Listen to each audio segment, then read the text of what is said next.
हनुमत बलबीरा मंच मंगलवार है, उस दिन भी वो रिजल्ट आएगा जो इन्होंने सपने में नहीं। बहुत अच्छा।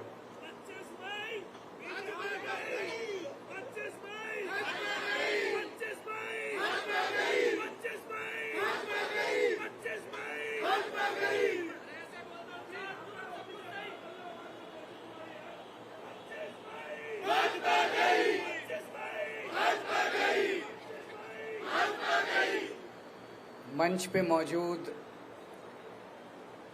श्री गोपाल राय जी, संदीप पाठक जी, शैली ओबराय जी, आले मोहम्मद जी, दुर्गेश पाठक जी, गोयल साहब और सामने बैठे हुए मेरे सभी प्यारे काउंसलर भाइयों और बहनों, आप सब लोगों को मेरा नमस्कार, सबको मेरा प्रणाम। दोस्तों, इन्होंने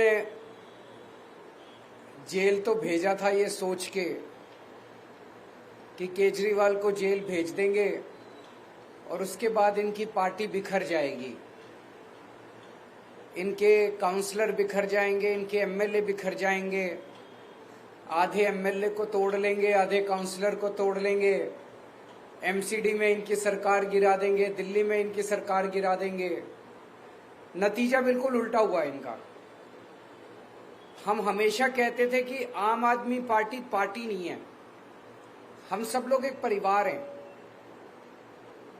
रोजमर्रा की जिंदगी में वो साबित भी होता था, जिस तरह से हम एक दूसरे के सुख दुख में काम आते थे। लेकिन एक तरह से ये सबसे बड़ी विपदा आई थी जब इन्होंने मुझे गिरफ्तार किया। तो दो चीजें हो सकती थी, एक ये कि हम सारे मायूस होके इधर उधर बिखर जाते, लेकिन वो नहीं हुआ। दूसरी बात हुई, उस क्राइसिस का हमने मिलके डट के मुकाबला किया और उस क्राइसिस ने परिवार को और ज्यादा एकजुट कर दिया, इकट्ठा कर दिया। जिस मकसद से उन्होंने जेल में डाला था उसका बिल्कुल उल्टा हो गया। जितनी भावनाएं और जितना भावुकपन लोगों के, आप सब लोगों के बीच में था, हमारे पदाधिकारियों में, काउंसलर्स में, वॉलंटियर्स में, विधायकों में, उस इमोशंस ने सबको, परिवार को एकजुट कर दिया। हमारे कई लोगों को इन्होंने तोड़ने की कोशिश की, काउंसलर्स को तोड़ने की कोशिश की, एमएलए को तोड़ने की कोशिश की, कोई नहीं टूटा, कोई नहीं टूटा। पूरे देश के अंदर मिसाल खड़ी कर दी आप लोगों ने। पूरे देश में लोग कह रहे हैं कि दूसरी पार्टी वाले तो यूं टूट जाते हैं। कई लोग तो ऐसे हैं, कई जगह से खबर आ रही है कि फलानी पार्टी के चुनाव के पहले ही छोड़ के उधर चले गए। हमारे वाले पूरी कोशिश के बावजूद न पैसे से बिकते, न ईडी के डर से छूटते, कोई तो तोड़ ही नहीं सकता हमारे वालों को। इसके लिए मैं आप सब लोगों का बधाई देना चाहता हूं और पूरे देश को गर्व है आप हमारे नेतृत्व के ऊपर, हमारे काउंसलर्स, हमारे एमएलए, सबके ऊपर। जैसे कहा जाता है ना कि यदा, गीता में लिखा, यदा यदा ही धर्मस्य ग्लानिर्भवति भारत। जब जब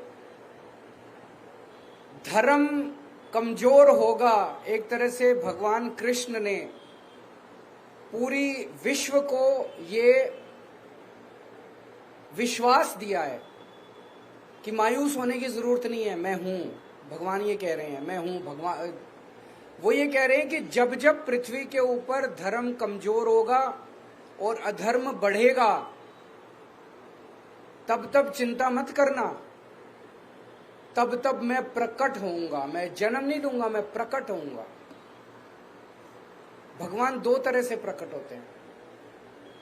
एक तो वो भगवान श्री राम के रूप में प्रकट होते हैं, भगवान श्री कृष्ण के रूप में, तरह तरह के रूप धारण करके स्वयं प्रकट होते हैं।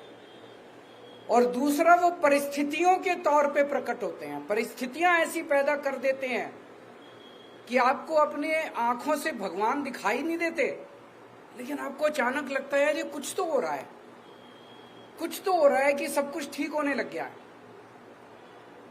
जैसा अभी कई लोगों ने आपने कहा कि 3 महीने पहले तक ये लगता था यार इनकी तो 400 से ज्यादा ही सीट आएंगी, किसी को उम्मीद नहीं थी, सबको लगता था हाँ यार 400 सीट आएंगी, इनकी तो 400 सीट आएंगी। अचानक 3 महीने में इतनी सारी घटनाएं घट गई, इतनी सारी घटनाएं, अपने आप बड़ी बड़ी घटनाएं घटती जा रही हैं देश के अंदर। आज शर्त इस बात की नहीं लग रही देश के अंदर कि 400 सीट आएंगी, शर्त इस बात की लग रही है कि 250 सीट आएंगी कि नहीं आएंगी इन लोगों।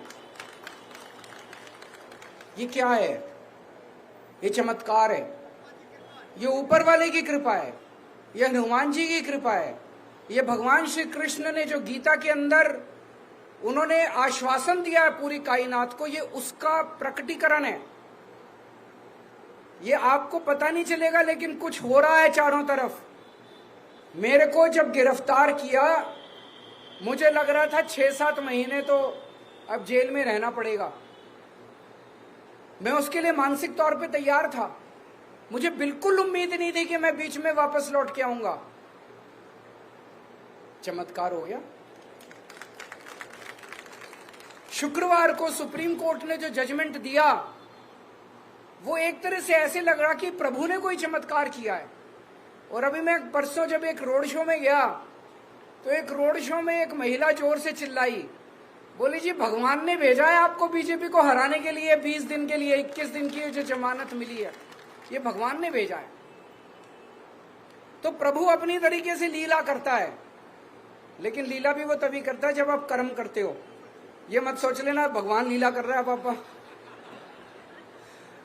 कर्म करना पड़ेगा कि नहीं करना, मेहनत करनी पड़ेगी, बिना कर्म के फल नहीं मिलेगा, फल उसके हाथ में है। लेकिन वो भी ये देखता है कि कर्म कर रहे हैं कि नहीं कर रहे हैं लोग, कर्म तो करना पड़ेगा। इन्होंने पूरी कोशिश की जेल के अंदर केजरीवाल को तोड़ने की, तरह तरह से। कभी अपमानित करते थे, कभी बेइज्जत करते थे। 15 दिन तक इन्होंने मेरे को इंसुलिन नहीं दिया। मेरे को 20 साल से शुगर की बीमारी है और 10 साल से मैं इंसुलिन पे हूं। शुगर की बहुत हाई लेवल की बीमारी है मुझे, और मैं डेली 52 यूनिट इंसुलिन लेता हूं। 52 यूनिट बहुत ज्यादा होते हैं, 52 यूनिट इंसुलिन लेता हूं। तो जब मैं जेल में गया डेली मेरा बढ़ता जाए, कभी 300, कभी 325, कभी 350। अब मुझे चिंता होने लगी, क्योंकि ज्यादा टाइम तक अगर शुगर हाई रहती है तो फिर धीरे धीरे आपकी किडनी खराब होने लग जाती है, धीरे धीरे आपका लिवर खराब होने लग जाता है और परमानेंट डैमेज हो जाता है आपके शरीर के अंदर। तो मैं बार बार डॉक्टर को बोलूं कि भाई मेरे को इंसुलिन दे दो, मेरे को, हाँ सर मॉनिटर कर रहे हैं, जरूरत होगी तो। मैंने कहा और क्या जरूरत होगी, 300 पहुंच गया, 325 पहुंच गया, और क्या। आप लोगों ने फिर आवाज उठाई, मीडिया ने आवाज उठाई, तो इनको मजबूर होकर इंसुलिन देना पड़ा। मेरी वाइफ मेरे से मिलने आया करती थी। ये तो कानूनी रूप में अधिकार है। जो भी अंदर कैदी हैं, चाहे आतंकवादी हैं, चाहे बलात्कारी हैं, चाहे हत्यारे हैं, हफ्ते में 2 मीटिंग आपको अपने परिवार से अलाउड है। आप अपने परिवार से मुलाकात कर सकते हो। एक दिन मेरी वाइफ को मना कर दिया इन्होंने कि आपकी वाइफ को नहीं मिलने देंगे। फिर वो अखबारों में छप गया, चारों तरफ शोर शराबा हुआ। तो 12 बजे आना था, उन्होंने 11 बजे फिर लिखा कि ठीक है आ जाओ। सवेरे 8 बजे ईमेल भेज दी कि आज की आपकी मुलाकात कैंसिल। फिर शोर हुआ बाहर, तो उन्होंने फिर 11 बजे उनको दोबारा भेजा कि ठीक है आ जाओ। मेरी वाइफ से मिलने से मना कर दिया। भगवंत मान जो कि पंजाब के मुख्यमंत्री हैं, वो मेरे से मिलने के लिए आए। जेल मैनुअल में लिखा हुआ है कि अगर जेल सुपरिटेंडेंट चाहे और अगर कैदी का बर्ताव ठीक है तो उनको कमरे के अंदर आमने सामने बैठ के इज्जत के साथ मिलवाया जा सकता है। मैं भी दिल्ली का मुख्यमंत्री, मैंने अभी इस्तीफा नहीं दिया था। वो पंजाब के मुख्यमंत्री, उन्होंने भी चिट्ठी लिखी। पंजाब के डीजी पुलिस ने चिट्ठी लिखी कि पंजाब के मुख्यमंत्री आ रहे हैं, आप कमरे के अंदर दोनों को मिलवाने का इंतजाम। उन्होंने जाली जो जेल है, जेल की जाली जो आप पिक्चरों में देखते हो, जाली के उस पार भगवंत मान और जाली के इस पार, तो बेइज्जती कर रहे थे। और इसका मेरे को क्या फर्क पड़ता है, हम वैसे बात कर ली हमने।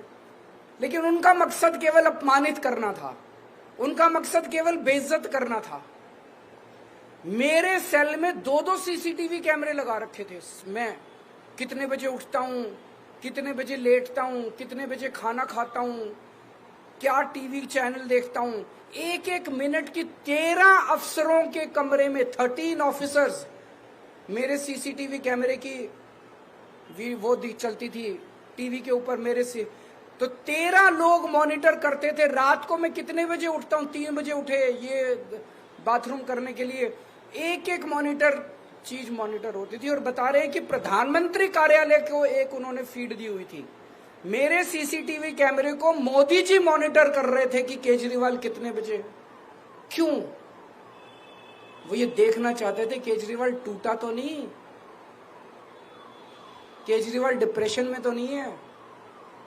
मैं उनको कहना चाहता हूं मेरे ऊपर भगवान हनुमान जी का आशीर्वाद है, बजरंग बली का आशीर्वाद। ऐसे नहीं टूटने वाला केजरीवाल, ऐसे नहीं टूटने वाला केजरीवाल। इनको लगता है यूं ही टूट जाएगा, ऐसे नहीं टूटने वाला केजरीवाल। तो एक तरह से खुंदक निकाल रहे थे पर्सनली, कोई भ्रष्टाचार का केस थोड़ी है। पता नहीं क्या खुंदक पाल रखी है मोदी जी ने मेरे खिलाफ, आम आदमी पार्टी के खिलाफ। वो क्रश करना चाहते हैं आम आदमी पार्टी को। लेकिन मोदी जी भगवान तो नहीं है ना, भगवान तो है, वो हमारे साथ है, भगवान हमारे साथ है। आज इनको सबसे ज्यादा डर किस चीज का लग रहा है? हमारे काम का। आज अगर हमने अच्छे काम नहीं किए होते दिल्ली में, ये 2 मिनट में हमें क्रश कर सकते थे।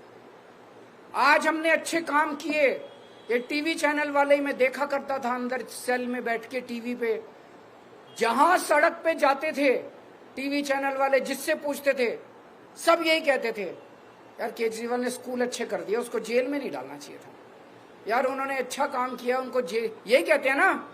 पहली लाइन होती है काम अच्छा किया है इसलिए जेल में नहीं डालना चाहिए था। हमने अगर काम नहीं किए होते तो जनता क्या कहती, निकम्मा है, अच्छा हुआ जेल में डाल दिया। हमारे काम की वजह से आज हमारी इज्जत है, हमारे काम की वजह से आज लोग हमें प्यार करते हैं, हमारे काम की वजह से बीजेपी हमसे डरती है। काम मत छोड़ना, काम करते रहना। अपने अपने इलाके में एमसीडी का सबसे बड़ा काम है साफ सफाई। साफ सफाई पे लगे रहना, वो मत छोड़ देना किसी भी हालत में, नहीं तो मेरे दिल को तकलीफ होगी। पक्की बात, साफ सफाई पे खूब ध्यान रखना। इनका मकसद है कुछ भी करके, इन्होंने मनीष को जेल में डाल दिया सोच के कि मनीष जेल जाएगा तो स्कूल बंद हो जाएंगे, होने नहीं दिया हमने, आतिशी ने संभाल लिया।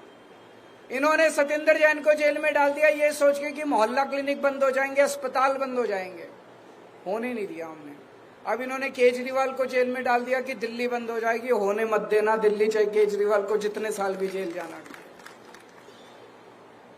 मेरे को पिछले कुछ दिनों से पूरे देश भर से इंडिया गठबंधन के कई पार्टियों के कैंडिडेट्स के सबके इनविटेशन आ रहे हैं। जितना मेरे से बन पड़ेगा अगले 21 दिन में ज्यादा से ज्यादा जगह जाके और प्रचार के लिए मैं जाऊंगा। इंडिविजुअल कैंडिडेट्स के फोन आ रहे हैं, आप हमारे यहाँ भी आओ, उत्तर प्रदेश से, बिहार से, महाराष्ट्र से, झारखंड से, जहां जहां बुलाएंगे, जहां जहां मैं जा सकूंगा मैं जरूर जाऊंगा, पूरी मेहनत करूंगा। और आपको भी मेहनत करनी है। जो अभी प्रियंका गौतम जी ने कहा कि थोड़ा ढीले हो गए हैं, अभी ढीले नहीं होना, आपको मेहनत करनी है। 2 तारीख को मेरे को वापस जाना है, 4 तारीख के नतीजे में जेल से देख रहा हूंगा। अगर आपने मेहनत की और अगर इंडिया गठबंधन जीत गया तो मैं 5 तारीख को वापस आ जाऊंगा। और अगर आपकी मेहनत में कमजोरी रह गई तो फिर देखो कब मिलेंगे। तो आप सब लोगों का बहुत बहुत शुक्रिया। मुझे वाकई गर्व है कि मुझे आप जैसे साथी मिले, आप जैसे लोग मिले। मेरे